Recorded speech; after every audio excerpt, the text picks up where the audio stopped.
మందికి ఉదయం నిద్రలేవగానే cup coffee కడుపులో పడంది ఏ పని సాగదు. పరుగుల జీవితంలో కాఫీ మంచి రిఫ్రెష్మెంట్ గా ఫీల్ అవుతారు కాఫీ ప్రియులు. అలానే చాలా మంది కేఫీన్ కు బానిసలయ్యారు. అయితే ఇక్కడ రోజు ప్రారంభంలో లేదంటే సాయంత్రం మాత్రమే టీ కాఫీని తాగాలని రోజంతా అనేక సార్లు కెఫీన్ తీసుకోవడం ఆరోగ్యానికి అంత మంచిది కాదంటున్నారు నిపుణులు. మీరు రోజుకు 8 నుండి 10 కప్పుల కాఫీ తాగితే మీరు అప్రమత్తంగా ఉండాల్సిందని అంటున్నారు. ఇది మీకు అనేక ఆరోగ్య సమస్యలను కలిగిస్తుందని చెప్పారు.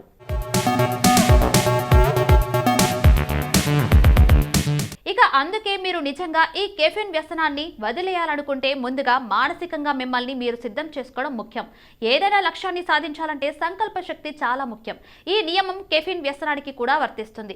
ఈ వ్యసనాన్ని విడిచిపెట్టడం వల్ల కలిగే ప్రయోజనాలు, అధిక కెఫీన్ మీకు ఎలా హాని కలిగిస్తుందో మీరు మానసికంగా తెలుసుకుంటే మంచిది. మీరు ఇలా చేసినప్పుడు మీరు సగం యుద్ధంలో గెలిచారని అర్థం చేసుకోండి.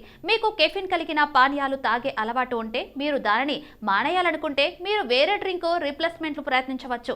ఎక్కువ నీరు త్రాగడానికి ప్రయత్నించండి. ఇది మీకు మరింత శక్తివంతంగా అనిపించడంలో సహాయపడుతుంది.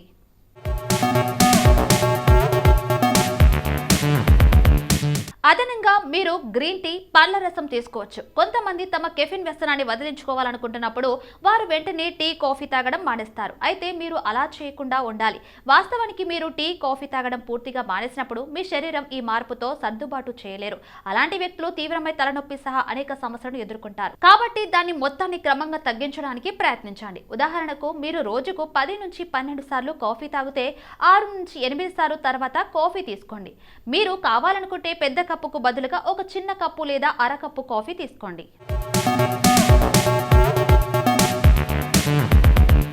1820 Indiana university Bloomington Indiana state సెమినరీగా ఇండియానా కాలేజ్ పేరు మార్చబడింది. 1846, 1990 కాశ్మీర్లో భారత సైనికులు, ముస్లిం వేర్పాటువాదుల మధ్య వివాదం మొదలైంది. 1957 భారతదేశపు మొట్టమొదటి అణు రియాక్టర్ అప్సరను ట్రాంబేలో ప్రారంభించారు. 2008 భారతీయ సినిమాకు చేసిన సేవకులకు గాను బాలీవుడ్ నటుడు దేవానందకు లైఫ్ టైమ్ అచీవ్మెంట్ అవార్డు లభించింది. 2011 భారతదేశము ప్రధానమంత్రి Manmohan Singh mobile number portability service ని ప్రారంభించారు.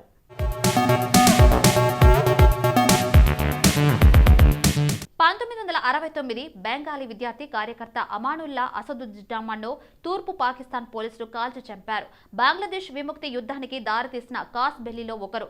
1972 అరుణాచల్ ప్రదేశ్ కేంద్ర పాలిత ప్రాంతంగా మరియు మేఘాలయ రాష్ట్రంగా మారింది. 1974 general dynamics F-16 fighting Falcon తన మొదటి విమానాన్ని కాలిఫోర్నియాలోని ఎడ్వర్డ్ ఎయిర్ ఫోర్స్ బేస్లో చేసింది. 1988 అబ్దుల్ గఫార్ ఖాన్ ఫాక్టన్ స్వాతంత్ర్యం యొక్క గొప్ప కార్యకర్త మరియు ఫ్రాంటియర్ గాంధీ అని పిలువబడ్డాడు. 1990 అజర్బైజాన్ ఎస్ఎస్ఆర్లోని బాక్లో అజరీ స్వాతంత్ర అనుకూల ప్రదర్శనలపై సోవియట్ రెడ్ ఆర్మీ హింసాత్మకంగా విరుచుకుపడింది.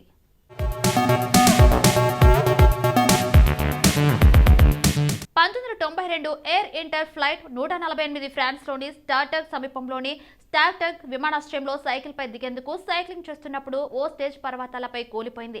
ఫలితంగా 87 మంది మరణించారు. 1993 అమెరికా 42వ అధ్యక్షుడిగా బిల్ క్లింటన్ ప్రమాణ స్వీకారం చేశారు. 1997 కొత్తగా కనుగొన్న కామెట్ హెల్-బాప్ సాయంత్రం 6 గంటలకు మార్స్ కక్షను దాటింది. 1997 వెస్టిండీస్ను 2-0తో ఓడించిన పాకిస్తాన్ వన్డే ఆస్ట్రేలియా సిరీస్ ను కైవసం చేసుకుంది. 1998 వార్నర్ బ్రదర్స్ టీవీ నెట్వర్క్ మంగళవారం రాత్రి కార్యక్రమాలను ప్రారంభించింది.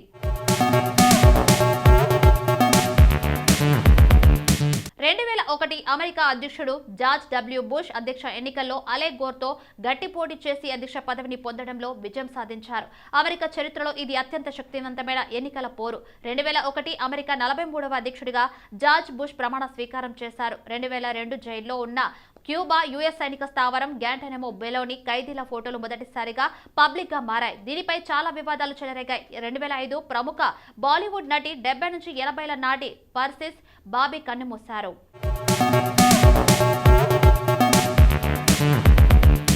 2007 స్కిస్ మరియు గాలిపటాలు మాత్రమే ఉపయోగించి 3 వ్యక్తుల బృందం 1093 మైలు 1759 కిలోమీటర్లు ట్రైకు పూర్తి చేసి 1958 తర్వాత మొదటిసారిగా మరియు యాంత్రిక సహాయం లేకుండా మొదటిసారిగా దక్షిణ ధ్రువం చేరుకోలేకపోయింది. 2009 అమెరికా 44వ అధ్యక్షుడిగా బరాక్ ఒబామా ప్రమాణ స్వీకారం చేశారు. 2009 వాషింగ్టన్ డీసీలో యునైటెడ్ స్టేట్స్ యొక్క మొదటి ఆఫ్రికన్ అమెరికన్ అధ్యక్షుడిగా బరాక్ ఒబామా ప్రమాణ స్వీకారోత్సవానికి 1 మిలియన్ మంది ప్రజలు హాజరయ్యారు. 2010 భారీ భూకంపం తర్వాత హైతీలో 6.1 తీవ్రతతో భూకంపం సంభవించింది.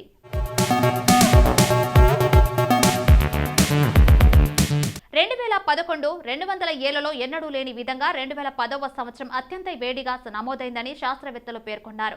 2012 నిరుద్యోగ యువకులు మరియు వీధి వ్యాపారులు ప్యాంటు ధరించిన మహిళలపై దాడులకు వ్యతిరేకంగా సుమారు 2000 మంది మలావి మహిళలు నిరసన తెలిపారు. 2013 అమెరికా అధ్యక్షుడు బరాక్ ఒబామా వైట్స్లోని బ్లూ రూమ్ ను ప్రారంభించారు. ఇది ఆయన కార్యాలయంలో రెండవసారి. 2014 సోషల్ సెక్యూరిటీ నంబర్లు మరియు క్రెడిట్ కార్డు వివరాలను దక్షిణ కొరియాలో ఐఐటి కాంట్రాక్టర్ దొంగిలించారు.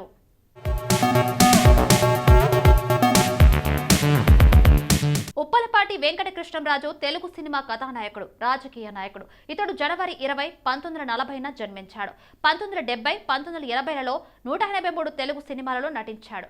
ఆ తర్వాత రాజకీయాల్లో ప్రవేశించాడు. భారతీయ జనతా పార్టీ తరపున 12వ లోక్సభ ఎన్నికలలో కాకినాడ లోక్సభ నియోజకవర్గం నుంచి గెలుపొందినాడు. ఆ తర్వాత 13వ లోక్సభకు కూడా నరసాపురం లోక్సభ నియోజకవర్గం నుంచి ఎన్నికై అటల్ బిహారీ వాజ్పేయి మంత్రివర్గంలో స్థానం సంపాదించాడు. మార్చి 2009లో భారతీయ జనతా పార్టీని వీడి ప్రజారాజ్యం పార్టీలో చేరినాడు. తర్వాత జరిగిన ఎన్నికల్లో రాజమండ్రి నుంచి లోక్సభకు పోటీ చేసి ఓడిపోయాడు.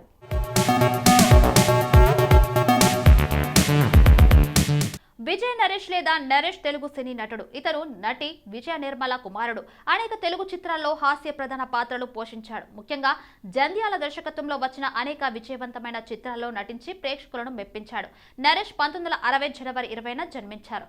బాల నటుడిగా 1972లో పన్నెంటి కాపురం చిత్రం ద్వారా సినీ రంగ ప్రవేశం చేశాడు. 1982లో ఇతని తల్లి విజయ నిర్మల దర్శకత్వంలో ప్రేమ సంఖ్యలు చిత్రంలో కథానాయకుడిగా నటించాడు. కానీ ఆ చిత్రం విజయవంతం కాలేదు. తర్వాతి కాలంలో అనేక హాస్య ప్రధాన చిత్రాల్లో నటించి నటీనటుడిగా మంచి పేరు తెచ్చుకున్నాడు. ఇతను కథానాయకుడిగా నటించిన చిత్రం జంబాలకిడి పంబ తెలుగు చలనచిత్ర చరిత్రలో అత్యధిక వసూలు సాధించిన హాస్య చిత్రంగా నిలిచింది.